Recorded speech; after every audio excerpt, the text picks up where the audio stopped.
Buenas noches, queridos estudiantes. Vamos a iniciar nuestra tutoría sobre la libertad.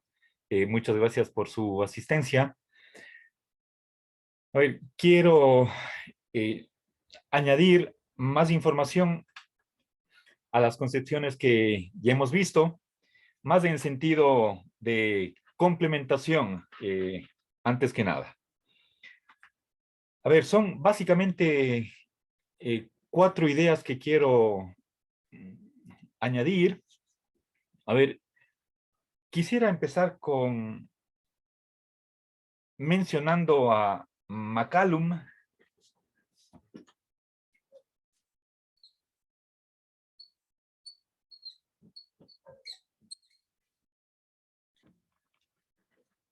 Este filósofo publicó un artículo en el cual critica la distinción que hizo Isaiah Berlin entre libertad negativa y libertad positiva. Hemos visto que para Isaiah Berlin hay dos conceptos de libertad. Básicamente, por una parte, tenemos libertad, la libertad negativa es libertad de, es decir, estar libre de ciertos obstáculos, impedimentos, interferencia. Y por otra parte, la libertad positiva, que podemos resumirla en libertad para. ¿Sí? Hay,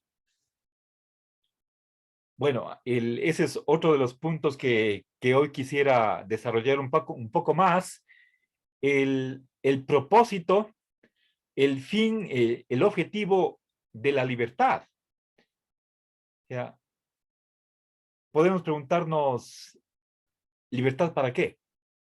¿Sí? Entonces, si bien Isaiah Berlin insistía en que son dos conceptos de alguna manera antitéticos y él prefería la libertad negativa,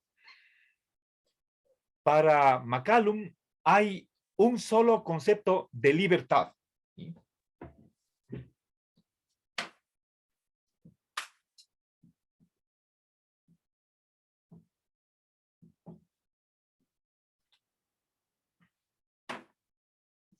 Según McCallum,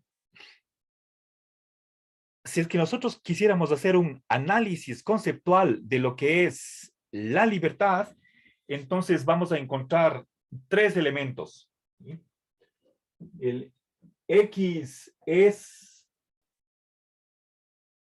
libre de impedimentos.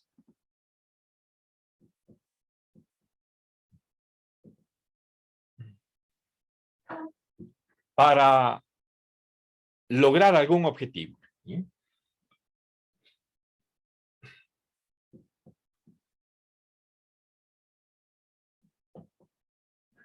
Bien, entonces, fijémonos, en primer lugar tenemos el sujeto, el portador o el titular de la libertad, y ese es X. A ver, McCallum utiliza, a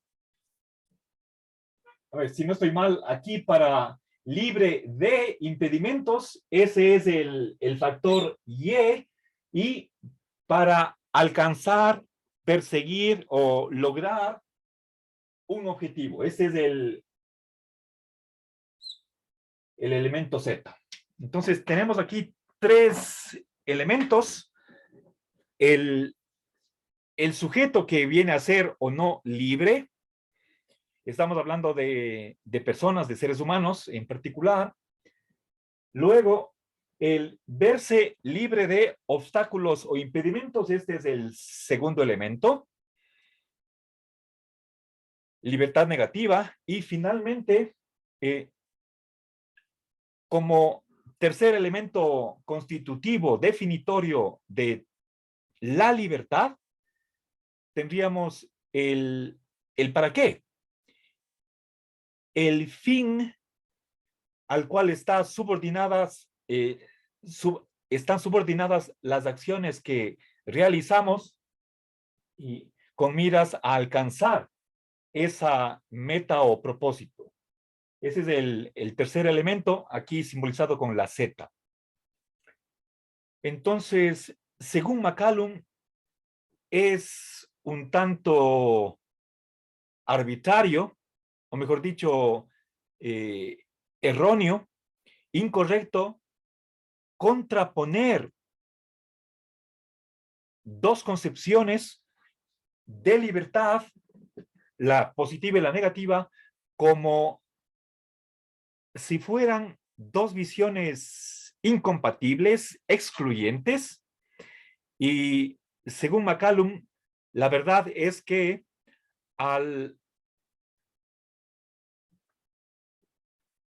hacer el análisis conceptual de lo que es la libertad, vamos a encontrar que como elementos consustanciales, esenciales a la naturaleza de la libertad, vamos a ver que hay un aspecto negativo y otro positivo. Entonces, para McCallum sería falso, equivocado, que tengamos nosotros que optar entre o la libertad negativa o la libertad positiva, puesto que en realidad lo que tenemos son simplemente aspectos que se están complementando en un único concepto de libertad. Es decir, si más tarde surgen los republicanos, por ejemplo, Philip Pettit o Quentin Skinner, y proponen que aparte de la libertad negativa y positiva, hay una tercera concepción, que sería la libertad republicana, McCallum va a estar opuesto a eso.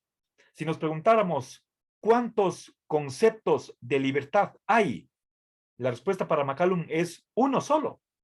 Hay una libertad y la definición correcta de la misma es que un sujeto es libre de ciertas interferencias, impedimentos, obstáculos, barreras, para perseguir o conseguir algún objetivo, meta o propósito.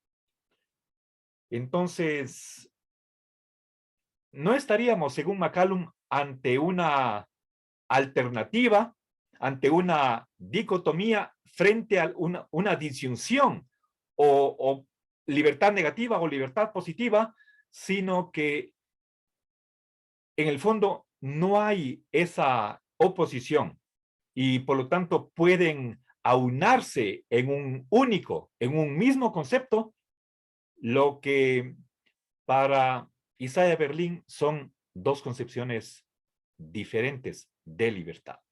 ¿Sí? Entonces, me parece que esta posición es atendible, merece la pena ser considerada, tenida en cuenta al momento de reflexionar qué significa la libertad. ¿Sí? Yo mismo, en las dos tutorías anteriores, y bueno, desde la primera, que fue apenas unos pocos minutos, tal vez di una impresión o una mala impresión en el sentido de que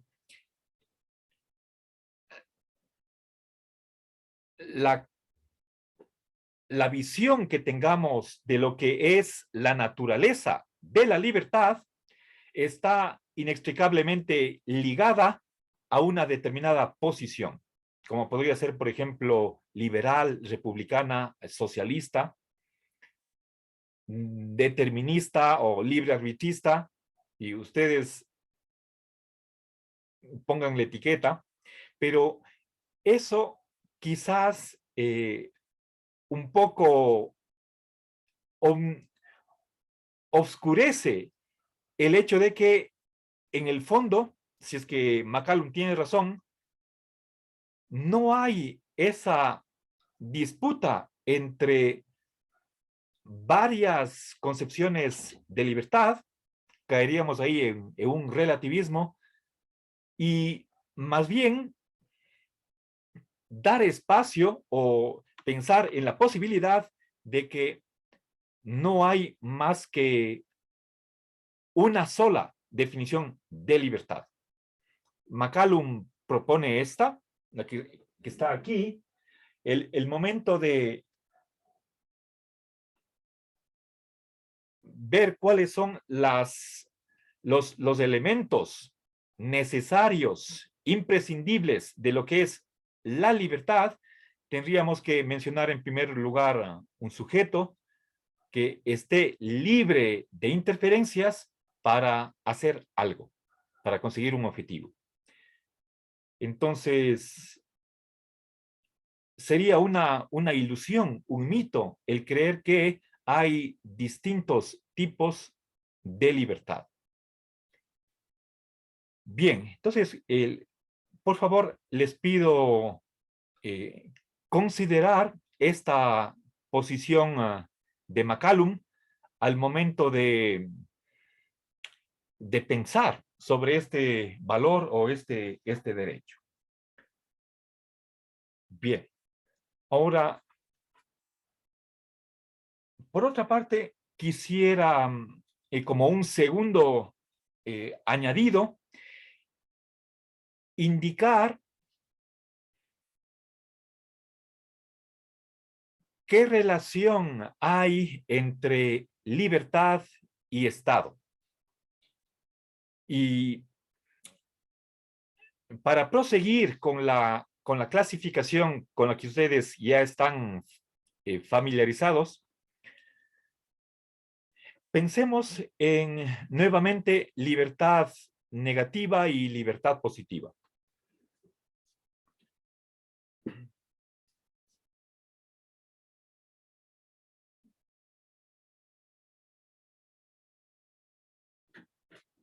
A ver, para desarrollar este segundo punto, quisiera que ustedes recuerden en la clase de Fundamentos de Filosofía Política, en primer ciclo,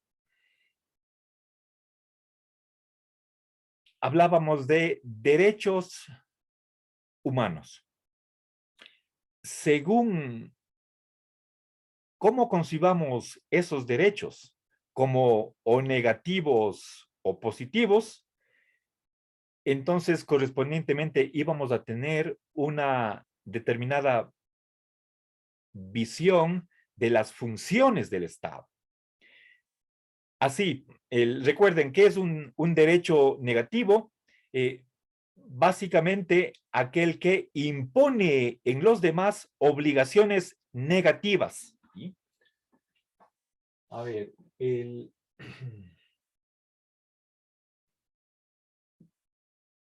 derecho negativo, obligación negativa. ¿Sí? Pensemos, por ejemplo, si es que el derecho a la vida es entendido negativamente, eso simplemente implicaría que la obligación correlativa con este derecho de respetar la vida sería simplemente también una obligación negativa de no hacer o una obligación de inacción o omisión.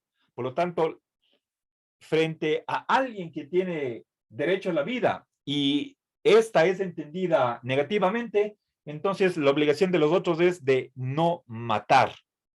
¿Sí? De no matar. Pero, por otra parte, si es que un derecho se concibe como algo positivo, podría ser la misma vida.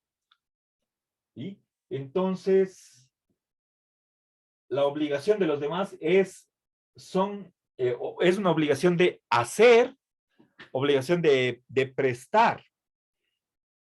¿Sí? Si es que el derecho a la vida se entiende positivamente, entonces los demás tienen el deber o la responsabilidad de no solamente no obstaculizar, no interferir, sino de contribuir positivamente para que el sujeto, el titular de este derecho positivo, efectivamente goce de aquel objeto al que tiene derecho.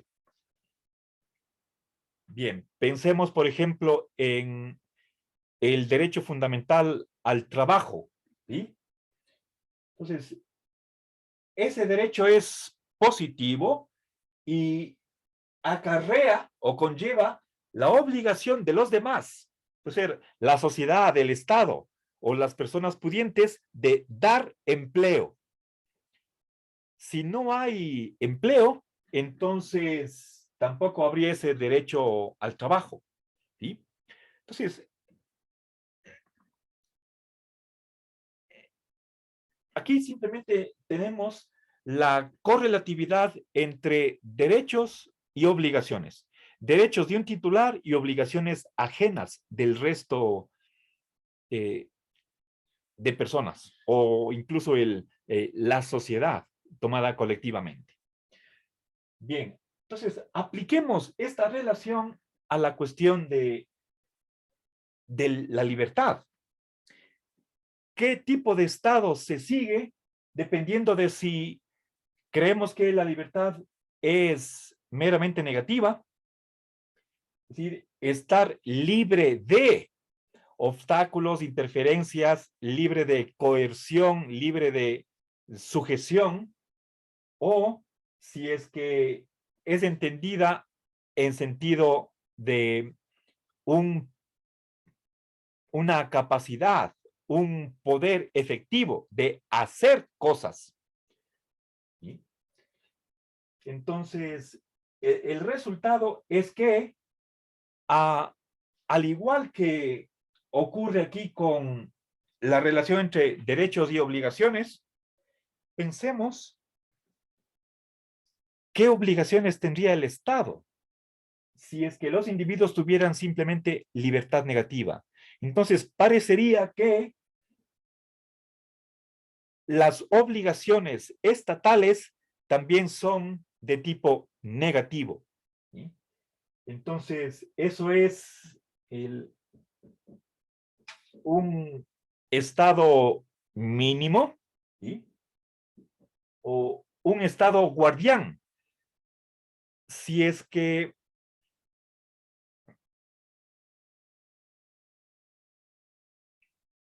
tenemos el derecho de que nadie nos fuerce a hacer cosas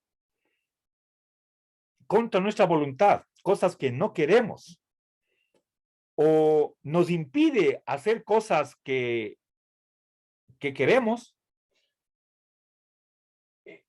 el Estado cumpliría su función simplemente cuando castiga las infracciones a ese derecho.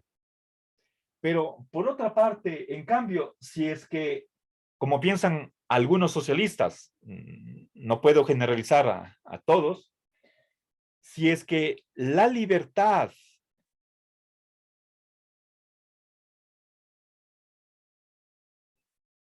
consiste en hacer o llevar a la práctica, realizar nuestros deseos, ello inmediatamente exige la disponibilidad de recursos y por lo tanto una persona pobre va a ver seriamente limitada su libertad. Frente a eso, para que el Estado garantice esa libertad entendida positivamente, entonces tendría que realizar una redistribución, ofrecer servicios públicos y por lo tanto estaríamos ante un estado de bienestar.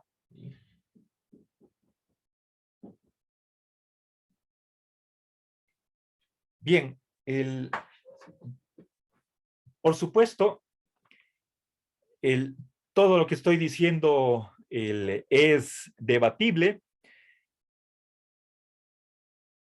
y simplemente quisiera presentarles este par de alternativas a su consideración y que, por favor,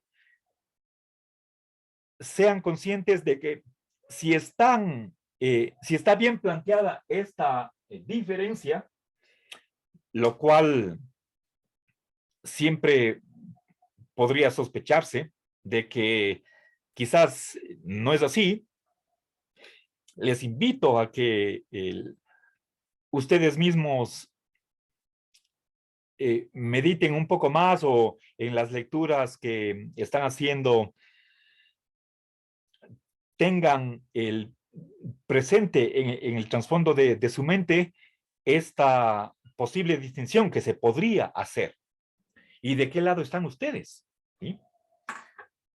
Bien, obviamente quienes están por un estado mínimo son los ciertos anarquistas o libertarios, mientras que esta segunda posición, a partir de libertad positiva, llegar a un estado que ofrezca servicios públicos y haga una redistribución que reduzca la desigualdad y trate de eliminar la pobreza, entonces mm, esta segunda posición congenia más con un espíritu de lo que se llama socialismo.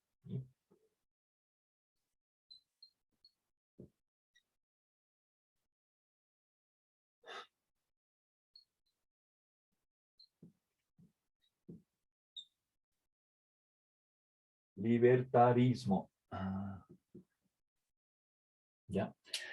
Por favor, no estoy diciendo liberalismo. Ojo, esto es libertarismo. El, Sabemos que hay anarquistas que están a favor del Estado mínimo. Anarquista no es solamente el que está en contra de cualquier tipo de Estado, por mínimo que sea, y libertarios también los hay que son anarquistas en sentido estricto de exclusión de todo Estado, o libertarios que se dan cuenta que esa ausencia total de Estado es imposible, a regañadientes aceptan un Estado lo más chiquito posible, que simplemente se limite a garantizar el orden, la seguridad, la paz. Es decir, con que tengamos leyes, un sistema de administración de justicia, la policía, las cárceles y el ejército, ese es el único Estado legítimo. El resto depende de empresa privada y mercado libre. Bueno. Bien, entonces este es el segundo punto que quería introducir, la relación entre libertad como derecho y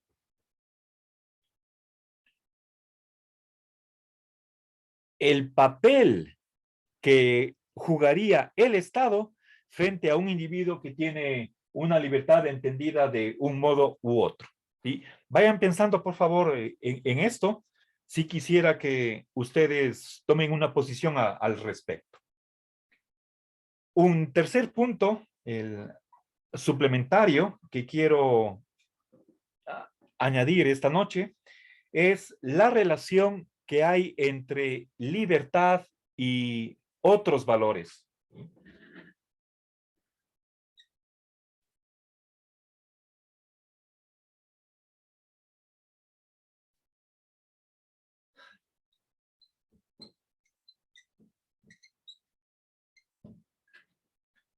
A ver, podríamos pensar, por ejemplo, en una pluralidad de valores, en lugar de creer que hay un solo valor y que el resto son derivaciones o aspectos de ese único valor, podríamos pensar en una pluralidad de valores.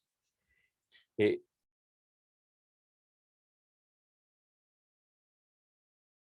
nuevamente, a cada paso que doy, estoy presentando alternativas, tomando una opción.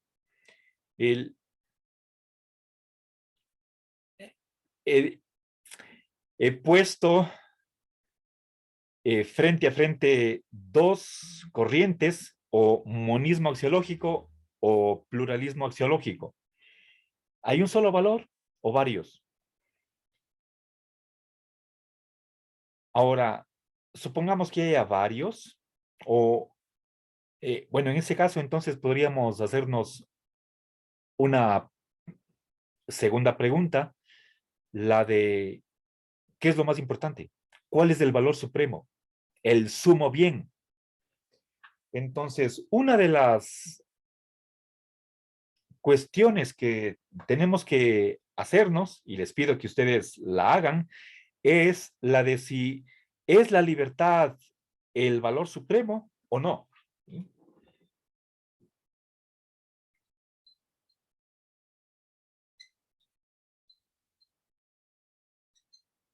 El número uno, ¿sí?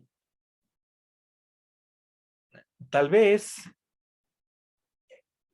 el valor, el único valor intrínseco que valga la pena por sí mismo, o simplemente el que tiene la hegemonía y que subordina a los demás, ¿sí? El que tiene la prioridad, el que se gana el puesto número uno y que por lo tanto todo lo demás es secundario, ¿sí?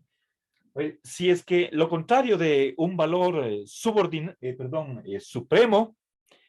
sería un valor subordinado.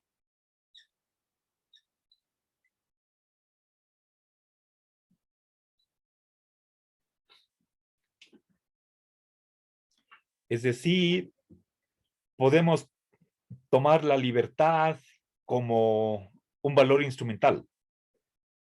El, a ver, es decir, si es que está sirviendo de medio para conseguir otra cosa. Si nosotros nos preguntáramos, ¿para qué queremos la libertad? Sí, es una pregunta el que se la hizo a Lenin, o mejor dicho,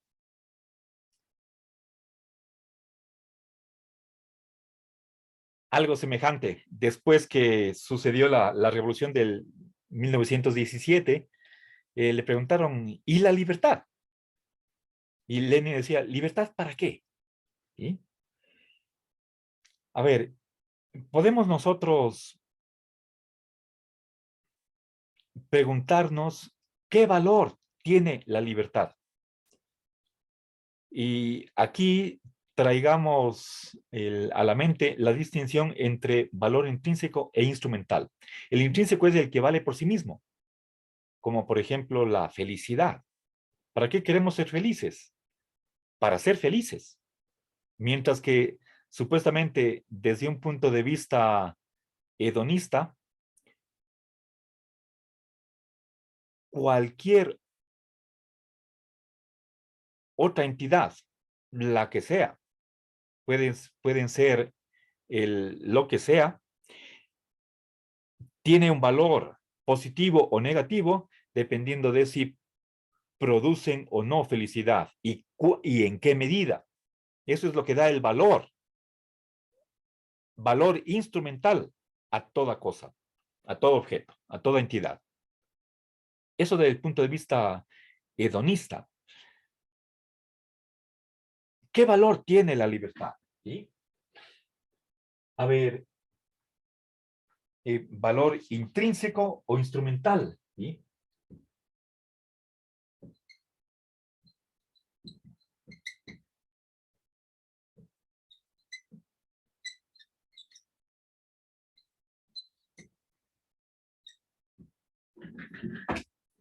Bien. A ver, pensemos el, Cuando hablamos de instrumental, nos estamos preguntando ¿para qué? ¿Sí? Eso es la libertad para algo. ¿Sí? Sean, a ver, la libertad que tenemos vale por sí misma. Si pensamos que toda libertad in, en sí misma es una capacidad de elección, esa capacidad de decidir qué hacer una cosa u otra, tomar una alternativa u otra, o no hacer nada, ¿sí? Esa capacidad, ¿por qué es valiosa? ¿Qué valor tiene ese poder de decisión, de seleccionar, de elegir? Si creemos que la libertad es intrínsecamente buena, entonces, independientemente de aquello que nosotros elijamos, simplemente porque nosotros somos los que hacemos la elección voluntaria, espontáneamente, esa inclinación que hacemos nosotros con libertad eh, salga de nosotros mismos y no sea impuesta. Si es que creemos que el valor de esa capacidad de elegir vale por sí misma, entonces la libertad no va a ser buena por aquello que nos permite conseguir o realizar o hacer, sino simplemente porque está abiertas ante nosotros el, varias alternativas frente a las cuales nosotros nos pronunciamos, a favor o en contra o indiferente. Esa sería una visión intrinsecista de lo que es la libertad. El valor de la libertad no está en el objeto que uno elige. El objeto puede ser bueno o malo, lícito o ilícito, ¿sí? Importante o trivial. El valor de la libertad no estaría por ese objeto que uno escoge, sino por la simple selección. El mero hecho de que seamos nosotros quienes elegimos, eso es lo que da valor a la libertad, desde este primer punto de vista intrinsecista. Pero en cambio, si es que somos instrumentalistas, diríamos, haríamos depender el valor de la libertad de aquello que ella nos permite alcanzar o conseguir. Entonces, ese es un valor subordinado. La libertad sería o no valiosa dependiendo de qué es lo que escojamos, ¿sí? Entonces, si es que es libertad para, por ejemplo, para hacernos daño, para degenerarnos, para autodestruirnos, entonces estaríamos desperdiciando la libertad. ¿Qué valor tendría esa libertad? ¿Sí? Bueno, eso es lo que pensaría un intrinsecista. O, perdón, un instrumentalista. Entonces, el valor alto o bajo que nosotros demos a la libertad desde esta posición instrumentalista dependería de a qué está subordinada la libertad. ¿Libertad para qué? Si es que es libertad, por ejemplo, para autodesarrollarse, libertad para ser felices, para ser nosotros mismos, entonces sería una libertad valiosa, ¿sí? No por sí misma, sino por aquello a lo que está sirviendo de medio. o camino o vía para conseguir otra cosa, la cual sí valdría por sí misma, pero la libertad simplemente facilitaría, posibilitaría conseguir otras cosas y ese valor sería meramente instrumental. ¿Sí? Bueno, entonces tenemos que ver cuál es el puesto que ocupa la libertad dentro de una jerarquía de valores. ¿Es el valor supremo el fin último de todo? De la vida, la sociedad, las leyes. ¿O es un valor subordinado, un valor instrumental? ¿Sí? No es ni lo único ni lo más importante. ¿Sí? Entonces, tienen ahí aparentemente unas dos opciones frente a las cuales ustedes bien podrían hacer una elección de qué parte están ustedes en este tercer debate. Bien, y ahora, ya antes de terminar, voy a añadir una cuarta idea y que tiene que ver con una ampliación de lo que es la libertad republicana. Quiero añadir un dato más para que ustedes vean el contraste con libertad liberal.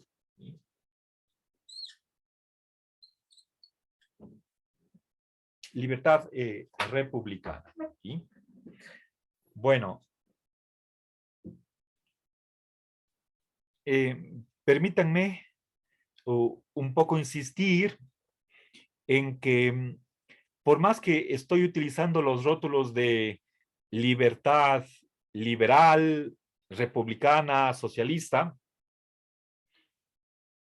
siguiendo el uso que hacen otros filósofos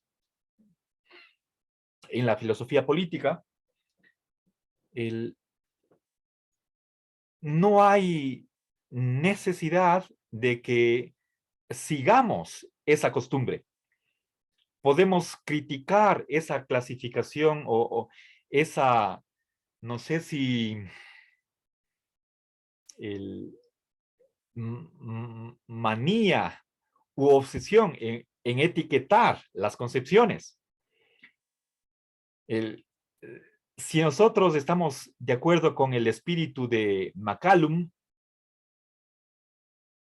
y creer en el fondo en que hay una sola concepción válida de lo que es la libertad, entonces están por demás esas etiquetas o esos rótulos, cualquier ismo que escojan ustedes.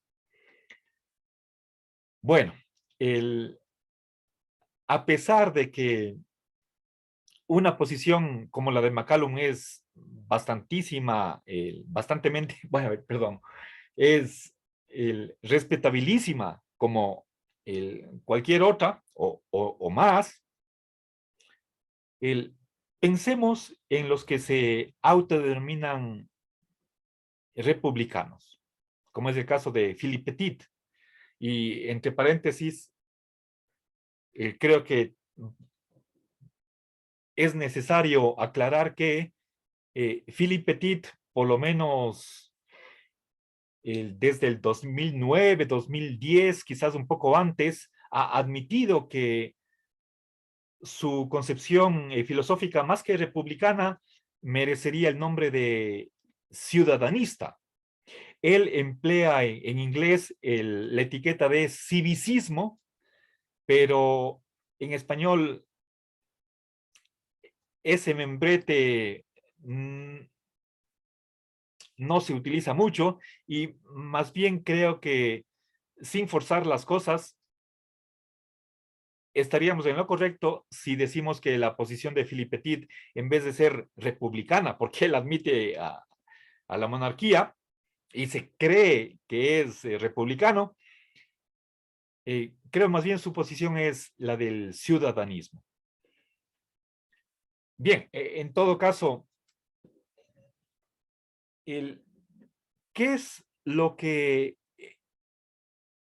añade de nuevo en su concepción de libertad frente a los pensadores liberales? ¿Sí? Aquí veamos la contraposición entre libertad liberal y libertad, o supuesta contraposición entre libertad liberal y libertad republicana. Básicamente, el contraste es frente a la libertad negativa. Es decir, lo que republicanos como Philippe Petit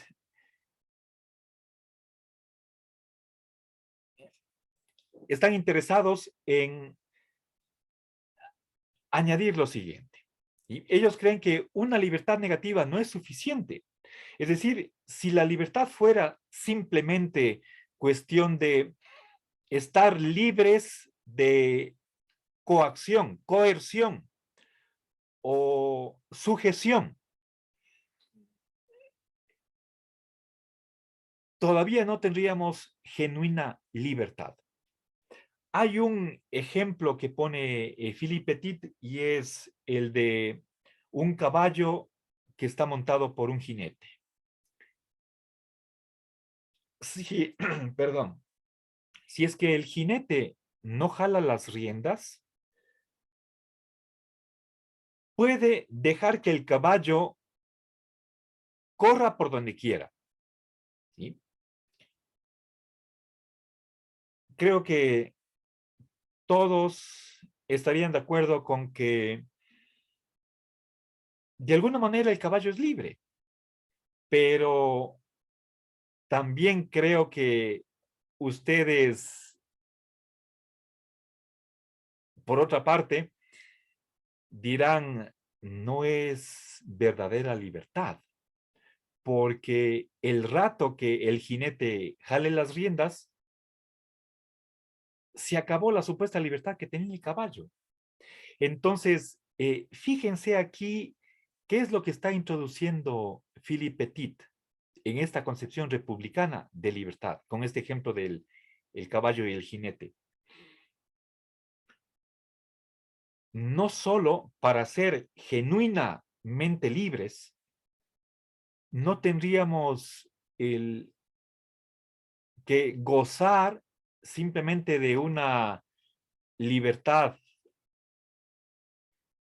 y permítanme aquí utilizar la terminología aristotélica, y quiero aplicar la distinción entre acto y potencia. Quien es libre debe no solamente ser libre en acto, sino también libre en potencia. Es decir, una libertad verdadera, auténtica, auténtica libertad, no consiste simplemente en que haya ausencia de sujeción, sino la imposibilidad de que ese estado de cosas se pueda suprimir. Es decir, para volver al ejemplo del caballo, el caballo sería realmente libre únicamente si es que el jinete, ¿sí?, no pudiera jalar las riendas. Es decir, que esa libertad de la que goza actualmente el caballo no se vea a futuro perturbada o limitada. Es decir, en la medida en que potencialmente el jinete puede jalar las riendas, aunque sea solamente como mera posibilidad o como un estado meramente potencial, esa posibilidad o esa potencialidad quitaría la libertad del caballo. Entonces, la libertad republicana que están reclamando autores como Philippe Petit, no se contenta con una libertad meramente negativa o ausencia de sujeción, sino que debería haber la garantía de que esa ausencia no se va a ver perjudicada por intervenciones de otros sujetos. Supuestamente eso sucede si es que hay la ley. Hay una ley que castigue las infracciones a la libertad. Y para eso se necesita el Estado, en realidad es la República, puesto que estábamos viendo que la diferencia entre republicanismo y una posición a favor de la monarquía es que en una monarquía el rey está por encima de la ley, incluso de la Constitución. Pensemos en que, por ejemplo, para Hobbes, la ley es simplemente el mandato de la autoridad. Y eso es lo que piensan los positivistas.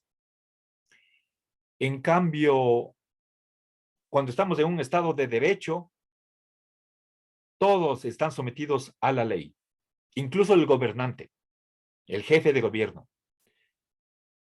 Entonces, ese es un imperio de la ley. ¿Y cuál ley es la que nos vamos a dar? ¿Cuál ley es legítima? No la que simplemente ha sido el resultado de un consenso. O si quieren, bueno, consenso es quizás decir mucho. Eh, en democracia tal vez nos contentamos con mayoría, que podríamos decir tal vez 3/4 o 80%, vayan a saber ustedes, mayoría absoluta, digamos. Pero decir consenso es el 100%, que todos estemos de acuerdo. Es la famosa voluntad general de Rousseau. Bueno, eso es desde el punto de vista liberal. Los republicanos no creen que para que una ley sea legítima, simplemente debe tener el respaldo voluntario del pueblo.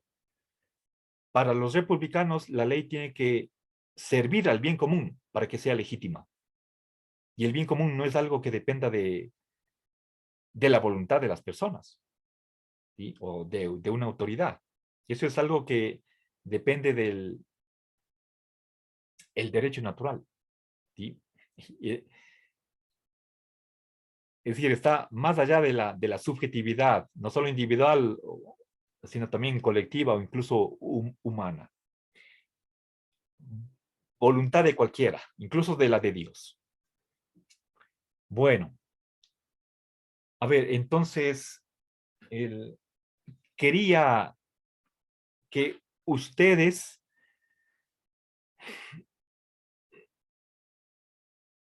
vean cuál es el razonamiento que está detrás de la posición de los republicanistas, algunos de ellos, no todos, por qué no se satisfacen con la libertad de los liberales, que es negativa. ¿Sí?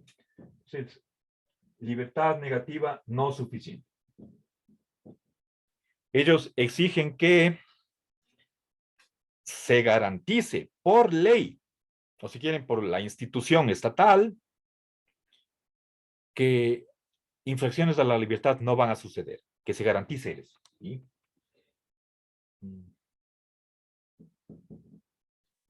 Bueno, otra cosa es que el Estado, aunque sea democrático o republicano, no ya monárquicos, pueda hacerlo. ¿Sí? Bueno, ese es uno de los grandes problemas con los que se enfrenta la libertad republicana. Bueno, entonces creo que con esta cuarta aclaración ya llego al final de mi exposición de esta noche y para terminar, sí quisiera que ustedes, por favor, revisen las opciones que he expuesto en estas tutorías y vayan tomando posición. Haciendo un breve recuento de lo que hemos visto, es, por favor, pensemos, por ejemplo, entre la alternativa que se daba entre, por una parte, una libertad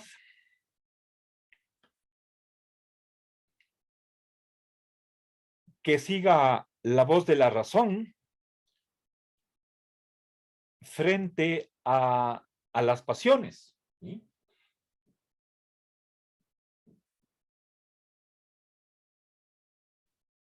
Recuerden que al interior del ser humano se distinguían estas varias capacidades, o si quieren ustedes, poderes, y se los pone en una jerarquía. ¿Cuál es el auténtico yo?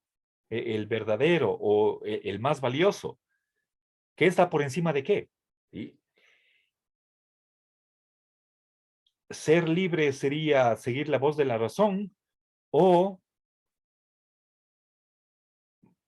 podríamos creer al revés, que realmente nosotros nos movemos por nuestras emociones, por nuestras pasiones, y más bien instrumentalizamos la razón para que justifique los deseos o los instintos. Bueno, por ahí va Hume. Otra alternativa que tenemos es la que les puse aquí, entre libertad negativa y positiva, frente a qué tipo de Estado, cuál es la extensión del Estado, dependiendo de si aceptamos nosotros esta distinción entre libertad negativa y positiva.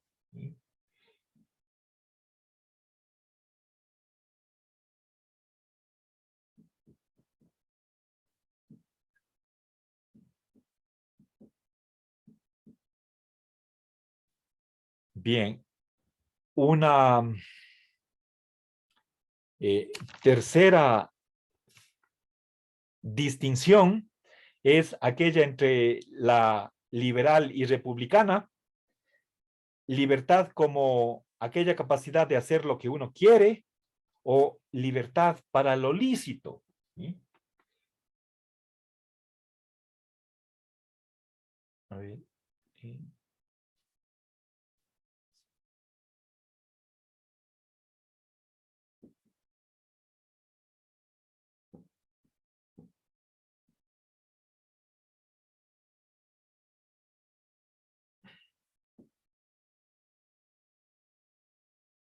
eh, recuerden, por favor, la letra A es abreviación de autorizado. Es el símbolo que se utiliza en la lógica deóntica. La A de autorizado es lo lícito, ¿sí? Bien.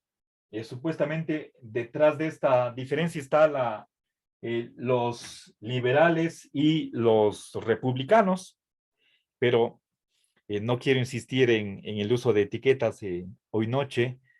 Y finalmente la cuestión de el libre albedrío versus determinismo, ¿sí?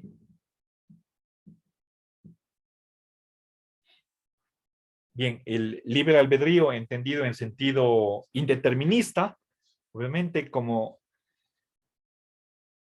aquella definición que da Luis de Molina, un escolástico o neoescolástico español de alrededor del siglo XVII, que caracteriza el libre albedrío como de la siguiente manera: puestas todas las condiciones para actuar, tanto externas como internas al sujeto, está indeterminado cómo actuará él mismo. Bueno, entonces tenemos varias opciones. Les pido que ustedes vayan pensando en cada una de estas alternativas. Por lo menos son las que se me ocurre en este momento. Y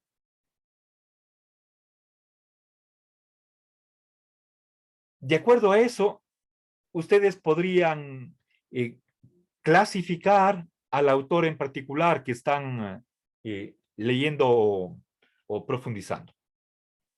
A ver, quizás antes de terminar, y si con esto es la última idea que quisiera añadir, ¿qué pasa con la palabra autonomía? ¿Sí? A ver, así como la palabra, a ver, libre albedrío o la expresión libre albedrío no es sinónima con libertad, sino que es una concepción indeterminista de lo que es la libertad. Semejantemente, la palabra autonomía no es lo mismo que libertad. Etimológicamente sabemos que autonomía significa aquella capacidad de darnos la ley nosotros mismos. ¿Sí? Alguien es autónomo cuando se da a sí mismo su propia ley, cuando es su propio legislador. Eso es una visión kantiana, o si quieren ustedes, rusoniana, de lo que es, bueno, la libertad. Dejemos de lado Rousseau. Creo que va a haber alguna dificultad por lo que dije. Más bien, retiro mis palabras. Kant distingue entre autonomía y heteronomía. Heteronomía es recibir la ley de otro. El ejemplo típico es Moisés, quien en el monte Sinaí recibe las tablas de la ley supuestamente de las propias manos de Dios. Eso es heteronomía. Nosotros no somos los autores de nuestras propias reglas, de las reglas de nuestra convivencia social. Son dadas por otro. Podemos hablar de ahí de imposición. En cambio, la autonomía consiste en que el propio ser humano, en el caso de Kant, el individuo racional, puede llegar a descubrir por su propia razón cuál sería la regla con la que deberíamos vivir.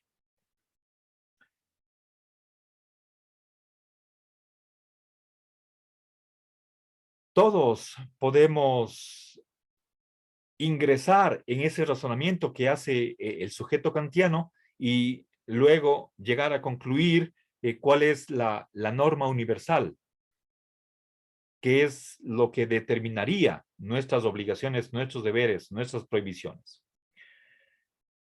Bien, esa es una visión autonomista, pero obviamente no todos son kantianos, no todos hacen depender la vigencia de las leyes del sujeto. Desde un punto de vista justnaturalista, podríamos nosotros creer que la ley no tiene nada que ver con una decisión racional o, o incluso irracional del sujeto, por más que sea colectivo o un sujeto universal. Bueno, entonces,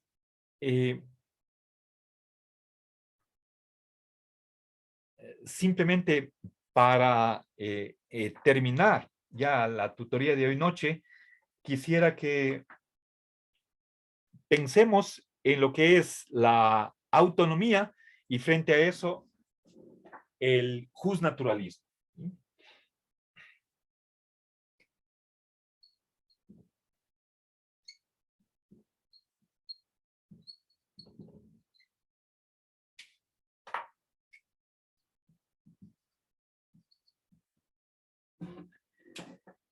Bien. Bueno, chicos, con esto, ahora sí doy por terminado la sesión de hoy.